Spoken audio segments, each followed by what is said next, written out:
একটা ছোট্ট বাচ্চাকে সাজালে যতটা সুন্দর লাগে, তার থেকে তাকে সাজানোর পিছনের পরিশ্রমটা আরও বেশি কঠিন। এই যে আমার বুনিকে সাজাবো বলেছি মা দুর্গা, ও তো ভীষণ খুশি, আমিও ভীষণ এক্সাইটেড যে ওকে দেখতে কেমন লাগবে। সেই নিয়ে মনে খুব আনন্দ নিয়ে কাজ করছি দুজনে মিলেই বসে বসে। চোখটা এত দারুণ লাগছে, মনে হচ্ছে চোখের দিকেই তাকিয়ে থাকি। ও প্রথমে খুব শান্তভাবে এক্সাইট করে মনে খুশি নিয়ে সাজছে।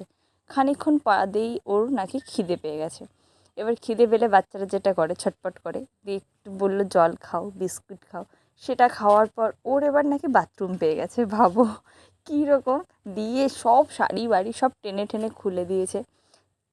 এমন কান্নাকাটি করছিল, সব কাজল ঘেঁটে ফেলেছে, লিপস্টিক ঘেঁটে ফেলেছে। কী আর করা যাবে, বকলে আরও কান্না করে দিচ্ছে। তারপরে সমস্ত কিছু কান্নাকাটির পর ঘেঁটে ফেলেছে, দেখো এই যে এখনও কাঁদছে। আবার নতুন করে সমস্ত কিছু রিমুভ করে সাজাতে হয়েছে। কিন্তু আজকে আমার বুনিকে দেখতে এতটা সুন্দর লাগছিল, তোমরা কিন্তু কমেন্ট করে জানাবে কেমন লাগছিল। এখানে তারপরে ফটোশ্যুট করতে বাইরে বেরিয়েছি আমরা।